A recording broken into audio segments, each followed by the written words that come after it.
Ассаляму алейкум ва рахматуллахи ва баракатух. Бисмиллах, альхамдулиллах, вассалату вассаляму аля расулиллах. Уроки дуа. И мы с вами на прошлой лекции говорили про то, как Всевышний отвечает мольбам взывающих. Во-первых, мы с вами говорили, что Аллах обещал тем рабам, которые будут взывать к Нему, что Он им обязательно ответит. «Вакаля раббукум уд'ауни вастаджиб лякум», и сказал ваш Господь: взывайте ко мне, и я отвечу вам. То есть наше дело взывать к Нему, а ответ Аллах взял на себя. Это сура Гафир, 60-й аят. Но мы с вами говорили, что Аллах мудрый, и Он отвечает на наши мольбы, основываясь на свою мудрость. То есть мы с вами говорили про некоторые варианты ответов, то, что Всевышний иногда может, когда раб просит у него что-либо, сразу ему дать. Иногда Всевышний может отложить, отсрочить ему ответ, потому что Аллах знает лучше, когда ему дать это. Мы думаем, вот завтра нам это нужно, а на самом деле Аллах знает лучше, что нам завтра этого не нужно, а нужно через 5 дней или 7 дней.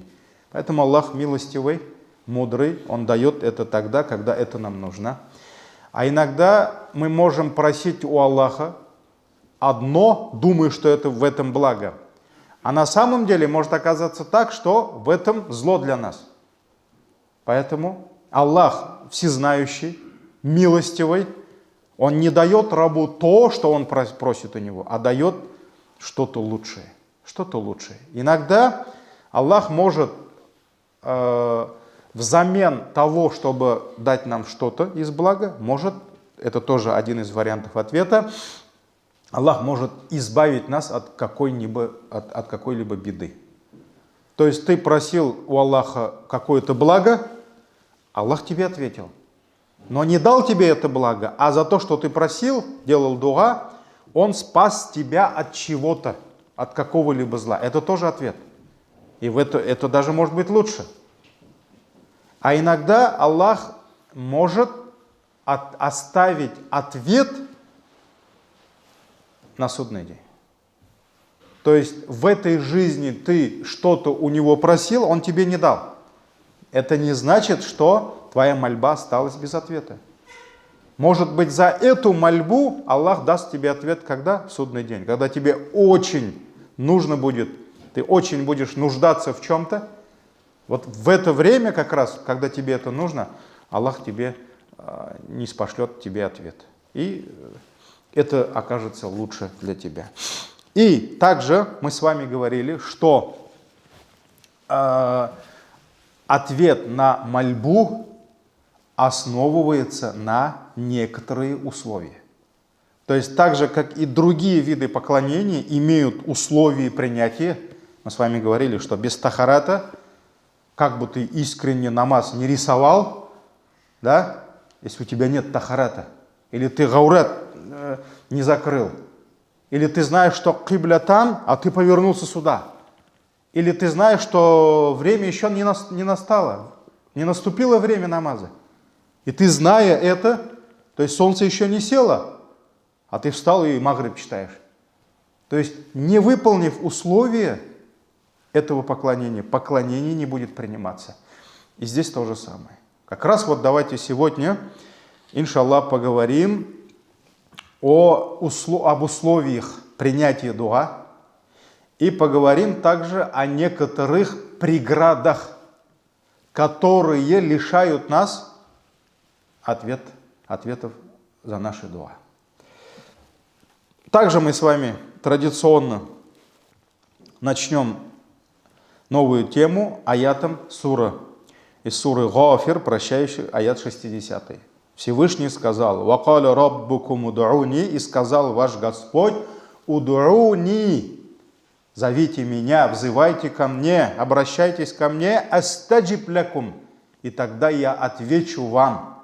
взывайте ко мне, и я отвечу вам. Инналлазина ястакбируна ан ибадати, и те, которые возгордились поклоняться мне, саядхулуна джаханнама дахирин, они войдут в гиенну, в огонь, будучи униженными. Сура Гафир, 60 аят. Значит, от нас дуа, мольба, а ответ от Всевышнего. Мы с вами говорили, что дуа, мольба раба, взывание раба к своему Господу является великой причиной достижения желаемого. Вот если ты хочешь добиться чего-то, получить что-либо, есть на это несколько причин. И вот одна из самых величайших причин – это дуа. Это дуа. То есть, если ты хочешь заработать что-либо, да, ты должен иметь квалификацию, знания, ты должен, хотя бы встать с места, пойти куда-то, да, создать причины. И вот одной из величайших причин, чтобы добиться желаемого, это дуа. Это дуа. Также мы с вами говорили, что дуа является одним из величайших причин в отражении зла. То есть человек хочет чего-то добиться, но человек хочет от чего-то спастись, огородиться. Так ведь? Например, мы просим у Аллаха здоровья, но в то же время мы просим, чтобы Аллах избавил нас от болезни. Так ведь? И вот дуа как раз, с одной стороны, одна из величайших причин, чтобы получить желаемое, и с другой стороны, одна из величайших причин, чтобы отразить от тебя зло, то есть порицаемое. И мы с вами говорили, чтобы дуа была причиной того, чтобы ты получил свое желаемое, ты должен выполнить ряд условий.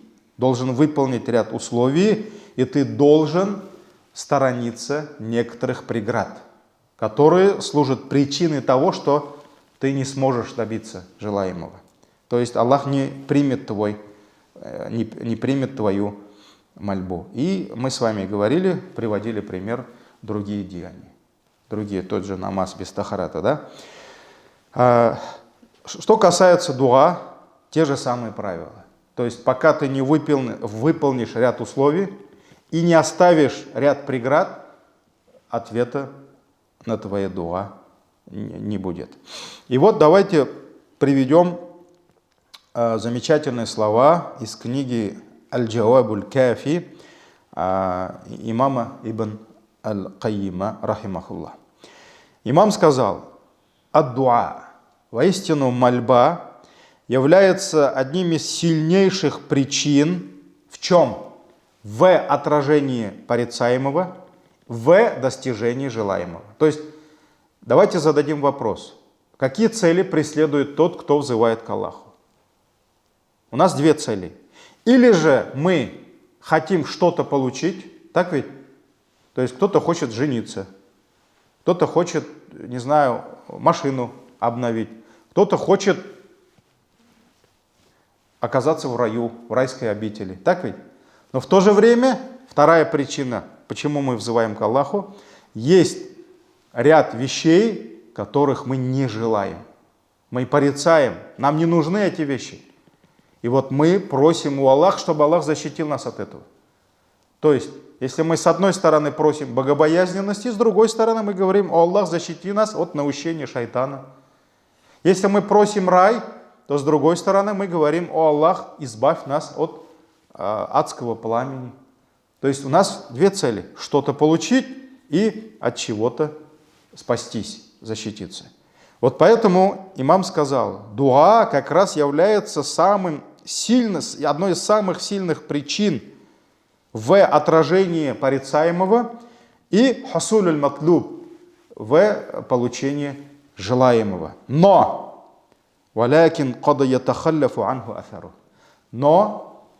влияние дуа, результат дуа, он разнится. То есть он бывает по-разному.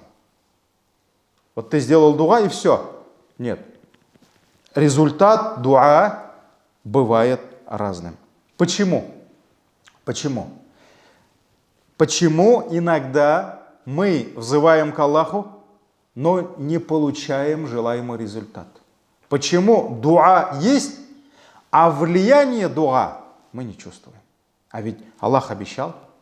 Аллах же обещал: «Удгуни, взывайте ко мне, и я вам отвечу».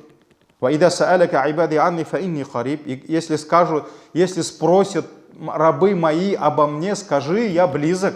«Уджибу да'вата дага ида даган». Я отвечу мольбе взывающего, когда он взывает ко мне, моего раба. То есть Аллах обещал. Ад-дуа силяхуль му'мин. Пророк, саллаллаху алейхи вассалям, сказал, что дуа является оружием верующего. Но почему дуа есть, а результат очень маленький? И вот имам сказал, что иногда атhaруд дуа, то есть влияние, результат дуа может быть очень маленьким. Почему? И вот он перечисляет причины. Первое. Может быть слабость в самом дуа. В самом дуа. То есть первая проблема в содержании дуа. Иногда раб может просить у Аллаха то, чего Аллах не желает и не любит. Как, например, помощь Аллаха в чем-либо греховном. Мы с вами еще на той лекции говорили, что, например, если вор перед тем, как выйти на работу, попросит у Аллаха, чтобы Аллах ему побольше бабушек, дедушек дал, чтобы он у них это, да? Аллах не любит это. Это воровство, это грех, это несправедливость. Поэтому Аллах не будет принимать это дуа. Почему? Вот первое. Слабость, проблема в самом дуа. В самом дуа. Мы об этом хадисы приводили, но еще, иншаллах, будут хадисы. Это первое. Второе. Проблема в сердце взывающего. То есть, может быть, он произносит какие-то слова, может быть, это великие слова, но сердце взывающего находится в небрежности, в беспечности. То есть, те слова, которые он произносит, они не исходят от его сердца. То есть нет смиренности, нет искренности в его словах. Во время дуа именно, может быть, где-то в чем-то в другом, может быть, он искренний, но вот именно в этом дуа участие сердца было минимальным. То есть сердце было небрежное, сердце было беспечное.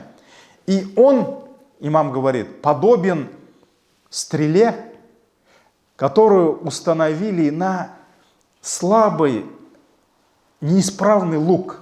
То есть лук, стрельба из лука имеет две части, так ведь? Есть сама стрела, которая должна вылететь в сторону цели, и есть лук, на которую ставится стрела, и лук натягивается, так ведь? Вот иногда лук может оказаться таким слабым, что стрела прямо во время выхода уже выходит слабой. И она долго не может лететь, потому что не было силы, не было искренности, не было азима, то есть решимости во время дуа. То есть он что-то просил, но даже сам забыл. То есть нет искренности, нет сердца в этом дуа. И поэтому первая причина, если это содержание, проблема в содержании, да, вор так искренне просил, да, или, например, Аллах сахласын, бабушка, которого, да, кто-то, может быть, обидел, но она так искренне проклинала, да, но она проклинала не по праву. Не по праву. Я почему бабушка говорю? Потому что бабушки больше проклинают, чем дедушки. Это я сам слышал. Когда одной бабушке в платке, на намазе не хватило мяса, или, по-моему, с костями там на курбан дали, да, она там такие слова вытворяла. Аллах сахласын. Аллах сахласын. Я вот понял, почему пророк саллаллаху алейхи ва саллям сказал, что в аду женщин будет больше. Из-за того, что там костлявое мясо попало. Там такие слова пошли в адрес наших братьев, да. Поэтому, то есть первое это содержание. Второе это слабость сердца. Слабость сердца. Нет решимости, нет стремления, нет искренности, нет смиренности.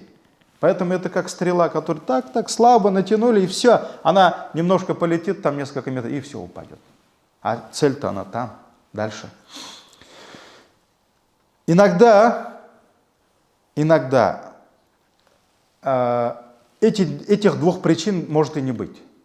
Да, содержание дуа, машаллах, оно правильное, оно справедливое. И стрела вылетает решимость, то есть с решимостью, то есть искренне. Но третья причина, почему нет влияния результата дуа, это те преграды, которые встают на путь этой стрелы. Дуа. И стрела, она что? Она попадает в эти преграды и не может дойти до цели. Какие это преграды? Имма аклюль харам. Имам говорит, иногда человек может употреблять запретную еду. Да, он просит у Аллаха великие вещи. Да, он очень решим, ему нужно добиться результата. Да? Он очень то есть сильно просит, смиренно, искренне просит. Но у него проблемы. Какие? Вот эти преграды, вот эти камни, заборы, деревья, они встают на путь дуа, и дуа бьется об эти камни и не достигает цели. То есть, как, например, он употребляет запретную пищу. Авульм, несправедливость. Несправедливость. Аллах не принимает его дуа, потому что он совершает несправедливость, зулим. Также его грехи осадили его сердце. Его грехи осадили его сердце. Он весь в грехах. Беспечность, гафля, шахва, страсть одолела его сердце. То есть его сердце беспечное. Его сердце одолели страсти. То есть он поддался страстям. Игры забавой, они поработили его сердце. И имам продолжает и приводит хадис от Абу Хурайра, в сборниках имам аль-Хаким приводит хадис от Абу Хурайры, где посланник Аллаха, саллаллаху алейхи вассалям, сказал: «Уду Аллаха», то есть взывайте к Аллаху, «ва антум мукинина биль иджаба». И вы должны быть уверенными в ответе, что Аллах вам ответит. То есть надо взывать к Аллаху так, чтобы быть уверенными, что Аллах тебе ответит. То есть нужно взывать к Аллаху с решимостью. Мы с вами говорили, нельзя, в хадисе говорится, не просите у Аллаха: «О Аллах, прости меня, если ты захочешь». Да? То есть эта дуа не примется. Этот истигфар, он не примется. Почему? Потому что здесь нет решимости. Здесь нет стремления. Здесь у тебя второй вариант есть. «О Аллах, прости меня, если ты захочешь». А если не захочешь, значит тебя кто-нибудь другой простит? Нет, у тебя нет вариантов. Ты должен просить настойчиво. Поэтому пророк саллаллаху алейхи ва саллям сказал: просите, взывайте к Аллаху, и вы должны быть уверенными, что вам Аллах ответит. «Ва аляму анна Аллаха ла якбалу дуаан мин кальбин гафилин лах». И вы знаете, что Аллах не примет дуа, которая выходит из беспечного сердца. Беспечное сердце. То есть оно небрежное, невнимательное сердце. Ты говоришь какие-то слова, а сердца нет в этих словах. То есть эти слова, эти проблемы, от которых ты хочешь избавиться, они не выходят не проходят через твое сердце. То есть они исходят из небрежного, беспечного сердца. Аллах не примет эти дуа. И также имам продолжает. Фахада, то есть ад-дуа, даваун нафиун, то есть это дуа является полезным излечением от чего? от болезней, которые устраняют, это излечение, лечение, которое устраняет болезни. Дуа является лечением, которое устраняет болезни. Но также беспечность сердца, да, небрежность, невнимательность сердца в поминании Всевышнего Аллаха, что уничтожает силу этих лекарств. То есть лекарство оно есть. И аяты, и хадисы указывают, что это великое лекарство, которое что? Которое устраняет болезни, но положение сердца, положение, беспечность наших сердец, оно что? Оно просто уничтожает силу этого лекарства. Силу этого лекарства. وَكَذَلِكَ أَحْلُ الْحَرَامِ يُبْطِلُ قُوَّتَهُ وَيُضْعِفُهَا. И также имам говорит, что то, что человек поедает харамное, то, что человек употребляет харамную еду, уничтожает сердце этого, силу этого лекарства и делает его слабым. И имам приводит хадис из сборника Сахих Муслим, достоверный, который передал нам имам Муслим, также от Абу Хурайры, радийаллаху анху, который сказал, что посланник Аллаха, саллаллаху алейхи вассалям, сказал: «Я айюханнас, о люди, инна Аллаха таййибун, ла якбалу илля таййиба». Воистину Аллах, можем перевести как таййиб, прекрасный, хороший, благой. «Валя якбалу илля таййиба». И Аллах не будет принимать ничего, кроме благого. Аллах благой. И ничего Аллах не будет принимать, кроме благого. И Аллах приказал верующим то, что приказал своим посланникам. То, что было вменено в обязанность посланникам, тоже Аллах приказал и верующим. И сказал Всевышний, здесь уже пророк саллаллаху алейхи приводит аят: «Я айюхар русуль, о вы посланники, кулу минат таййибат, ва амалу салиха». То есть вкушайте из благого, то есть вкушайте благое, хорошее, то есть халяльное, ва амалу салиха, и совершайте благое, совершайте праведные дела, ешьте хорошую еду, разрешенную, и совершайте благие дела. Инни бима та'амалуна алим, воистину я знаю то, что вы совершаете. Сура Аль-Му'минун, верующие, 51 аят. Также Всевышний сказал, сура Бакара, 172 аят. Я айюхалладина аману, о те, которые уверовали, кулу мин таййибати ма разакнакум, вкушайте из благого, халяльного, из того, что мы вам наделили. Мы вас кормим. Поэтому Аллах приказал нам вкушать, то есть только разрешенное, только халяльное. Это сура Аль-Бакара, 172 аят. «Thumma закара раджуля». Затем посланник Аллаха упомянул про одного мужчину. «Ютилю сафар аш'аф ахбар». То есть он довольно-таки долго совершал путешествие. То есть он в дороге. И от этой дороги он весь покрылся пылью. Весь в пыли. То есть особенно, можно представить те века, так ведь, когда люди путешествовали, везде песок, везде пыль. То есть от длинного путешествия этот человек уже, его одежда, его тело покрылось пылью, и он был весь растрепанный. То есть волосы, борода у него все растрепаны, потому что он был в дороге. Так ведь?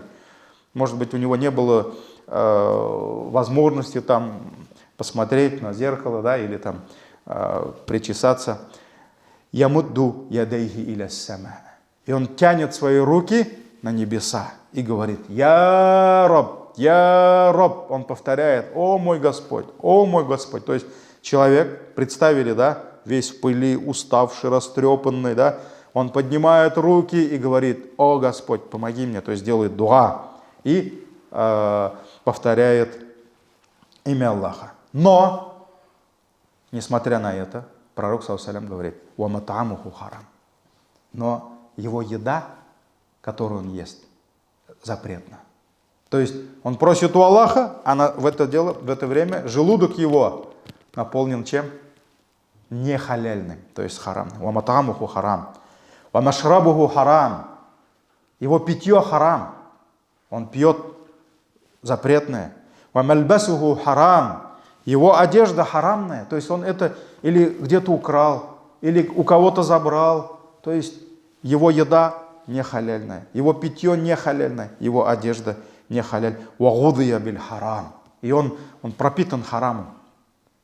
Он весь в хараме, да?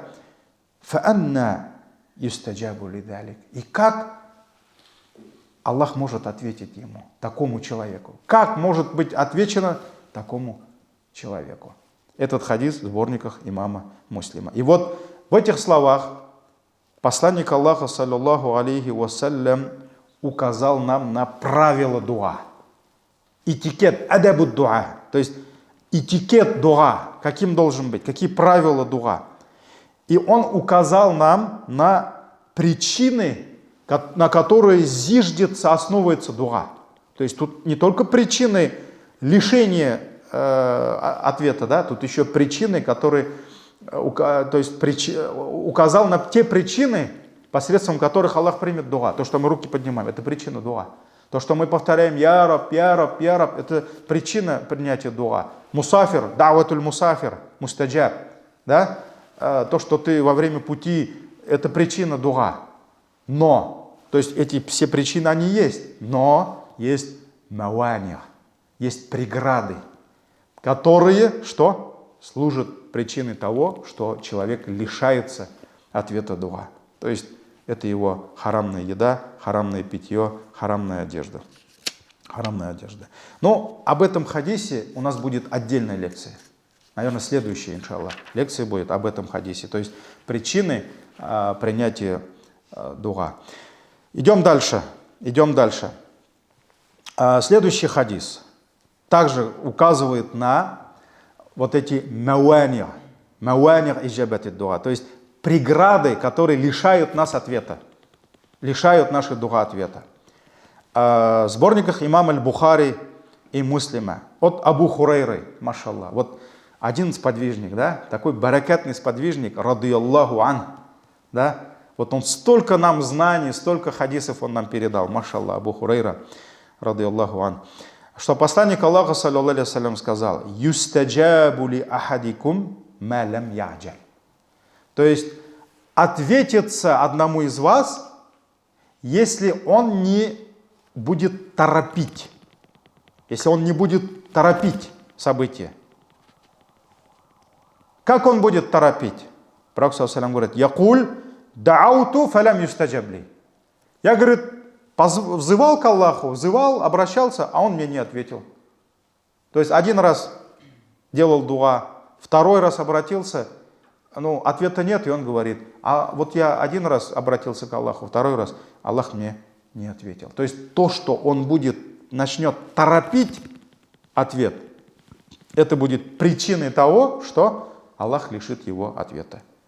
Аллах лишит его ответа. Это первый. Следующий хадис. Значит, этот хадис Бухари Муслим. Следующий хадис Сахих Муслим. Также от Абу Хурайра, радиаллаху анху, что посланник Аллаха, саллаллаху алейхи вассалям, сказал: «Ла язалю юстаджабу лил абди ма лам яд'у би ифмин ау кати'ати рахм». Аллах будет продолжать отвечать своему рабу, пока тот не будет взывать о чем-то греховном.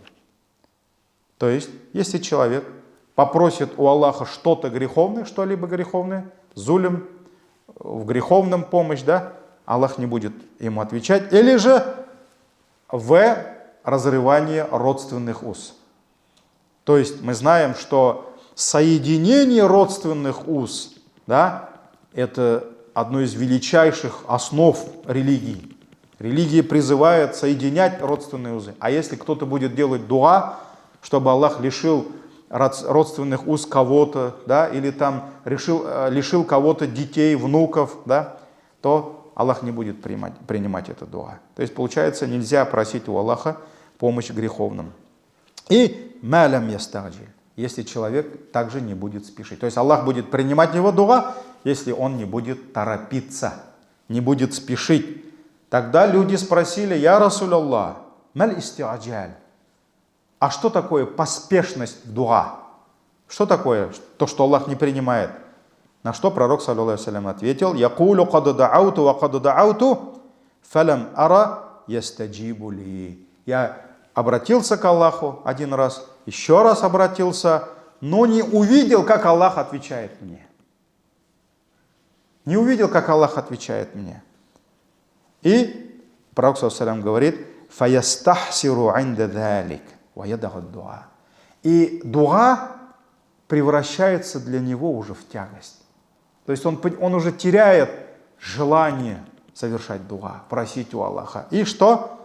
И он оставляет дуа. Оставляет дуа. То есть такие дуа Аллах не принимает. Нельзя торопить ответ. Нельзя учить Аллаха, как ему принимать дуа. Как в аяте говорится, как атугаллимун Аллаха бидинихи, да, по-моему, если я не ошибаюсь, аят такой. Вы, говорит, хотите научить Аллаха его религии, поэтому научитесь просить правильно у Аллаха, а учить его, как принимать, нельзя. Поэтому пророк, саллаллаху алейхи ва саллям, сказал: если человек будет просить в греховном, если будет просить помощь в разрывании родственных связей, и если он будет торопить, тогда Аллах не примет дуа. Один раз просил, второй раз, и не увидел, как Аллах мне помогает, да, или как Аллах мне отвечает. Все, ему уже в тягость делать дуа, и он оставляет дуа. Следующий хадис передал нам Анас ибн Малик, радийаллаху ан, что посланник Аллаха, саллаллаху алейхи ва саллям, сказал: «Ла язалу ла абду би хайрин ма лам ястаджил». То есть человек будет продолжать пребывать в благом, если не начнет торопиться. Если не начнет торопиться, спешить. Тогда люди спросили: а как человек спешит?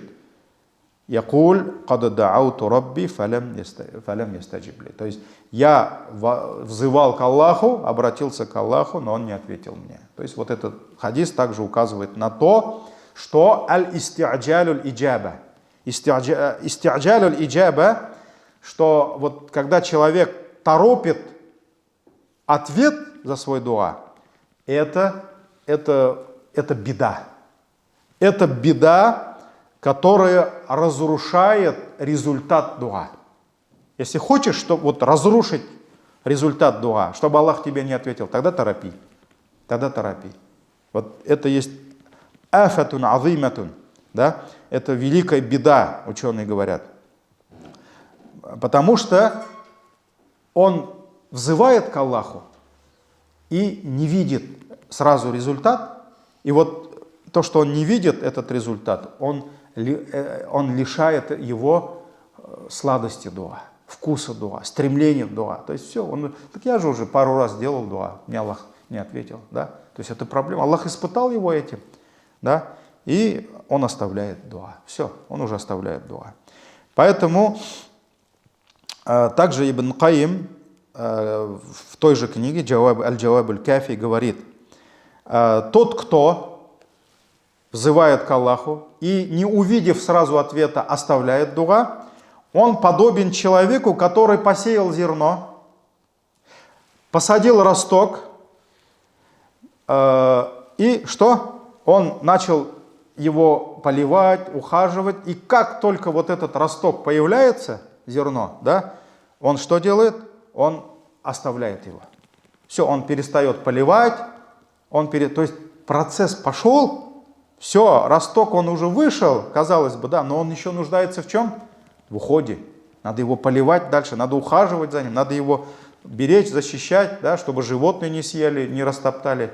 Нет, он оставляет это. То есть, казалось бы, уже все, процесс пошел, да, но он оставляет. Вот человек, который спешит получить быстрее ответ, и не дожидаясь ответа, он оставляет дуа. Это вот как раз тот, который начал, посеял, все посадил, а вот все уже пошло, и он оставил это, и все погибло, все погибло.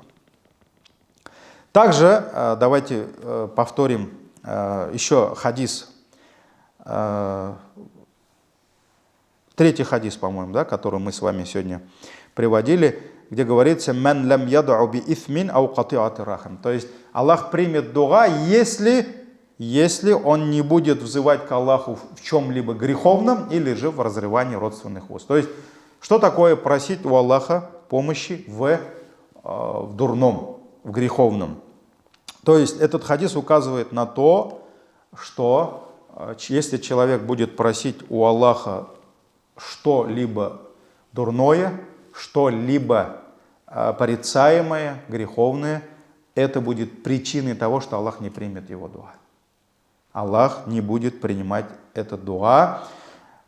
Если человек будет будет просить помощи в греховном, если в чем-либо несправедливости, в зульме, да, там, дай мне помощь, чтобы я там обидел кого-то, забрал у кого-то, да, или там хочет там делать ширк, например, да, величайший грех. Если будет просить в этом у Аллаха помощи, Аллах не будет ему помогать. И есть аяты, ряд аятов. Давайте вот несколько, иншаллах, я вам приведу, и мы завершим сегодняшнюю лекцию. Вот как, например, первое. То есть то, что Аллах не принимает это дуа, это справедливость Аллаха. Если бы Аллах принимал бы эти дуа, то есть человек, убийца, хочет убить кого-то и говорит: Аллах, помоги мне убить его, да? Не по праву. То есть если Аллах будет помогать ему, Аллах не будет справедливым. Аллах будет залимом. Аллах запретил зулем в первую очередь кому? Себе. И потом нам. Поэтому Аллах, Он не будет помогать ему. Это справедливость Аллаха. Это милость Аллаха. Иногда Аллах не принимает дуа, потому что Он милостивый. И вот несколько аятов. Как, например, сурат Юнус, 11 аят. Всевышний говорит: «Валяу юаджилу Аллаху линнаси шарра истиаджалахум бил хайр лакудия илейхим аджалухум». Если бы Аллах торопился